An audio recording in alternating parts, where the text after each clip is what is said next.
to Camel City Flag Football's Garage Talk. I'm your host, Nick Black. Joining me today to my right is the Commissioner, Jacob Black, and Sideline Drew. Hey, how you guys doing? Good. Good. So, take me through what went down last season. I know we had a bunch of different changes this season, and take me through what kind of the timeline of what went on. All right, so I'll take you through last year, the 2018 calendar, or this past year, the 2018 calendar year. Yeah. So we started off with our spring season. We played 5-on-5 non-contact football. Basically, what that means is blocking was screen blocking. You had to block; you couldn't use your hands. We had 7 teams that came out and played. We had the fresh leagues that won the whole league. Those guys came in. They were a bunch of guys that knew each other in high school. After that, we took about a 3-month kind of an intermission. We came back in the fall and started in August. We played our fall league, played 6-on-6. A little bit different than normal, but we kind of combined 5-on-5 and 7-on-7 and made it work. We had a lot of fun, learned a lot. Learned that maybe we should kind of stick to the normal route of 5-on-5 or 8-on-8, something like that. In that time, we played our Camel City. We had our first Camel City draft tournament. Andrew was our tournament director for that tournament. He did a great job, I think, putting it on.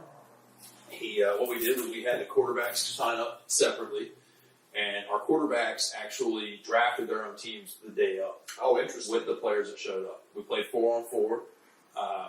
We had the guys like Andrew's going to talk about as a combine. So essentially what we did is it ran almost like a combine. We had to run 3 routes, like wide receiver routes, like a slant or a post or whatever, and then we had to run a 40 time. And essentially what we were trying to do is we were trying to get the quarterbacks the best times and who can complete the route, and essentially that's how they put their teams together. Okay. The best team. So kind of backyard style mixed with a little pro style. Yeah, that's essentially what it was. Yeah.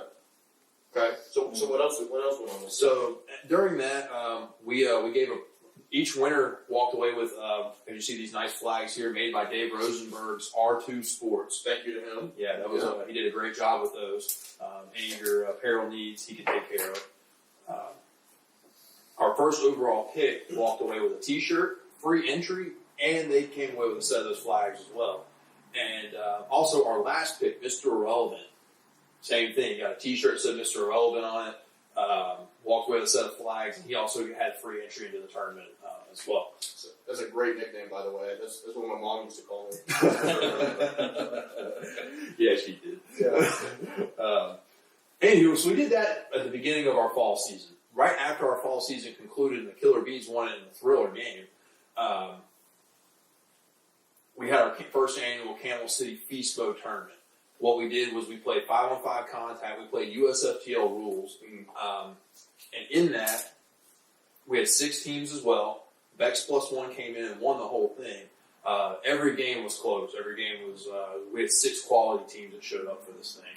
And Bex Plus One actually walked away with a free entry into this year's national tournament. Oh, cool. So Go ahead. So, just piggybacking off of what he said about the quality team, the games were absolutely extraordinary. It closed everything. It came down to either the last play, last second. Just extraordinary talent out there. And but it was one of our better tournaments, I think, as far as player talent. Sounds like it. So we actually finished up the year in December, the beginning of this month, with our second annual Secret Santa flag football tournament. Yeah. Tell me a little bit about that. So what we did was we said we played 5-on-5 non-contact. Every team's entry was $20 per team, and then every player had to donate a toy in order to get into the tournament.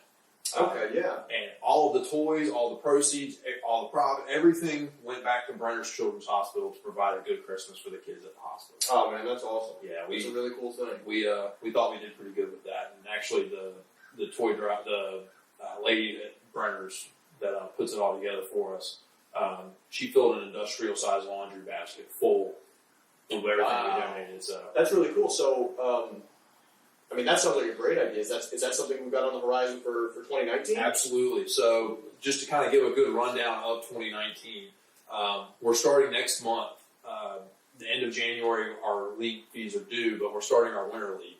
we're gonna offer 4-on-4 non-contact in the morning, and then we're offering 5-on-5 contact in the afternoon. Okay. Right now, we've got a lot of interest in 5-on-5, and not so much in 4-on-4. So if 4-on-4 kind of fades away, we're going to make the whole day 5-on-5. We're going to be playing Flag Football World Championship Tour rules. It seems like that's the way we're going to go as far as our sanctioning goes for our league.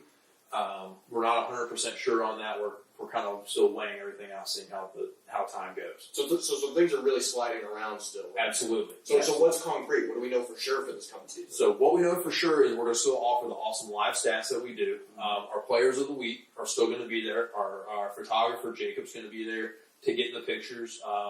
Still doing a great job with that. We're going to have USFTL certified referees out there.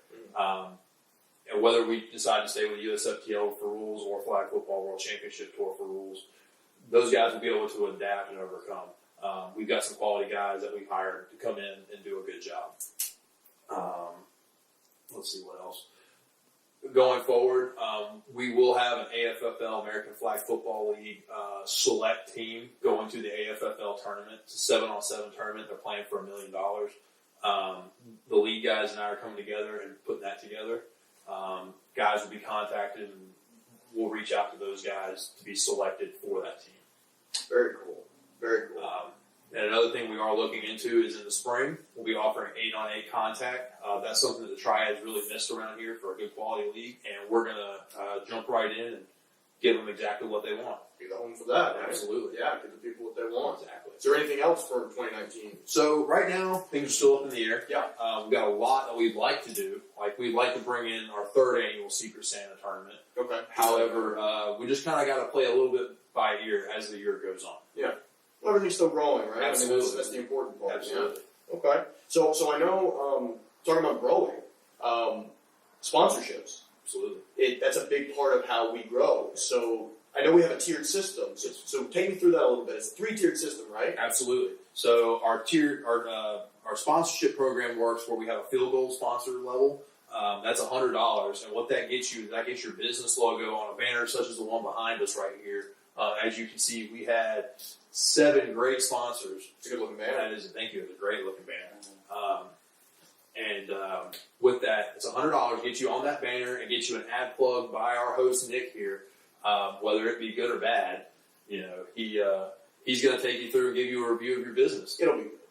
Our next tier is our touchdown level, and that is a $250 sponsorship level. What that gets you everything from the field goal sponsor. It gets you your own banner that'll be put out, and these banners are all put out everywhere we play. Every time we play, those banners are out there. All the players see.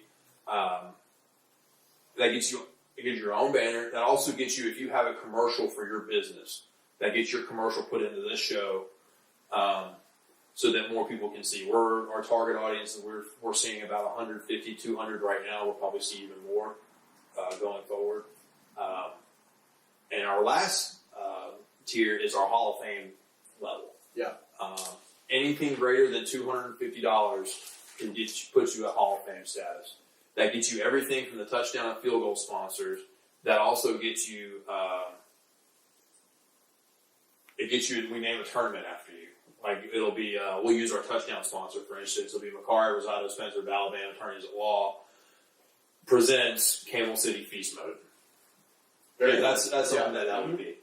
So that's basically our sponsorship program right now. I don't think it's terribly unreasonable. No, I mean, that sounds great to me. I mean, $100 for any thriving business is nothing just to get their foot in the door. Not to mention $250. I mean, you're doubling that, and then a little something else, and then the Hall of Fame. That's easy for any business to get into, I think, and it's going to help their business for sure. Absolutely, it definitely seems that way, especially with a growing, nonprofit.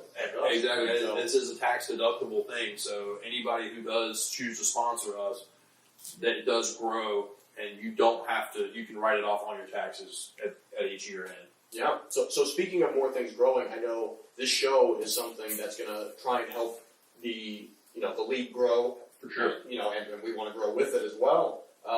So we've got a couple interesting segments coming up. We've got the Google Me Bro segment. Absolutely. Yeah, so tell me a little bit about that. All right, so Google Me Bro, actually I'll turn it over to Sideline Drew. He can kind of go over that. All right, so Google Me Bro is a thing we've come up with. A lot of times, our players in the leagues that we do or the tournaments, they'll get hyped, and then you know how everybody is when they're competitive. They Google Me Bro or whatever. So essentially, what we're going to do is everyone that says Google Me Bro, we're going to look them up and we're going to look at their stats, good or bad.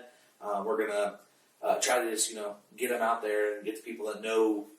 Hey, this is why he said Google me, because he was really good or he was really bad or whatever the case may be. Definitely something we're looking forward to. Yeah, I'm looking forward to that too. I'm very excited because maybe if they don't have the best stats, this is where they start building those stats up. Maybe they turn everything around. I know you guys had a good example of somebody who he wasn't saying Google me, but everybody else was saying, "Yo, Google him." So tell me about that. What was that about? So Khalif Phillips was a player. He came to us in the fall. He played in our fall league. He also played in our Camel City draft tournament. Mm-hmm. He was a UNC Charlotte running back. He has a lot of records currently held at the school. Wow. He went into the NFL. He went in and played for the Green Bay Packers in the preseason last year. He was one of the last day cuts. He was right there on the bubble, he said. Was a guy who bounced around, did a lot of workouts for a lot of teams. And right now he's playing in the Arena League, I believe. Wow. He's still doing the best he can to get into the NFL. But watching this guy play, you could tell he was a next level athlete. No kidding. And was humble about it as well. That's really crazy. I took the time to Google you guys in preparation for this segment, and I didn't know that Jacob got an award last year for some patchy facial hair. I didn't know they gave out awards for that. Well, they do. It's pretty spotty. Yeah, here and there, right? And then you hold a record. Where do you hold a record at? Well, I hold a record at CC's Pizza. Wow. I ate a lot of pizza, essentially. So not only is it an award, but it is a do not let enter. Yeah, they lose money on you. Huh? So they frown upon it because it's it's cheap, but they lost a lot of money that day on me. So wow. Oh well. So another segment I know we have coming up as well is Camel Jim. I've heard some whispers about this Camel Jim fella. So what can you tell me about him? So essentially what it is Camel Jim. He's the cousin of Camel Joe. Smoking Joe. Smoking Joe. Yeah. And each week what he tries to do is he tries to predict the outcomes of a lot of our games. Mm-hmm. Now a lot of our players, they get kind of upset because they're either choosing their team to win or he's choosing their team to lose. And so, as of right now, I believe his record is in the fall, he only had 8 games that he didn't predict right. And in the spring, he went, 22-6? Something like that. So overall, he was, 42-14? Yep. So he's got a pretty good record. Wow. But he makes a lot of people upset when he predicts his outcomes sometimes. So get mad at the truth, though, right? Truth hurts sometimes. Yeah, a little bit. Oh, man. So what are some final thoughts for you guys to keep in mind going into this next season? So going into the next season, basically, $350 gets your team in the door, and that could be with 4-on-4 or 5-on-5. And actually, if you decide to do both, we have one team, Infinity, one of our staple teams. They're signed up for both. If we go through with the 4-on-4 and 5-on-5, they're going to get $50 off their entry for both. So what it's going to turn out to be, I think it's $650, something like that combined. So, we do give incentives for signing up for both and playing for both. We will be a sanctioned league, whether it is by USFTL or Flag Football World Championship Tour, so you will get points for playing, as well as the league champions will get free entry into nationals next year. Wow. So that will be something as incentive as well. We're going to do all the stats, all the players of the league. We're going to do everything that we've been doing and probably a little bit more. I'm looking forward to being able to dive in a little bit more myself into the stat world, and I'm thinking there's going to be some more in-depth things. Some guys had some complaints about we have a guy over here who has 20 passes defense, doesn't get a flag pull out of it though, so he's not being recorded. We're going to record those things. Okay. We're going to get into those little details and make the league. We're going to try to grow the league even better that way. Yeah, well, in between the website, CamelCityFlagFootball.com, And this show, Camel City Flag Football's Garage Talk, we're going to house a lot of those stats and a lot of those highlights that we can really bring that together. You can also find us on Facebook at Camel City Flag Football on Facebook and Instagram. Same name there. Is there anything else, guys? Something else we're going to add, we're also going to have Sideline Drew on the sidelines during the games. That's going to be another big thing. We're going to get some pregame, postgame interviews. We're going to be recording the games as well. Kind of spotty here and there. We're not going to try to stay on one game the entire time. Just because we're going to move around. We're gonna try to encompass more, make this all about the players. There's a league down in Fayetteville that's AATP. D. Hodge, he does a great job with that. I don't want to take his thunder at all. But we want to make it more about you guys. We don't want we want to make you guys feel like this is your experience. Yeah. Really make everybody feel a part of it. Absolutely. Yeah. Well, for Jacob Black and for Sideline Drew, I'm your host, Nick Black. Thanks for watching, guys.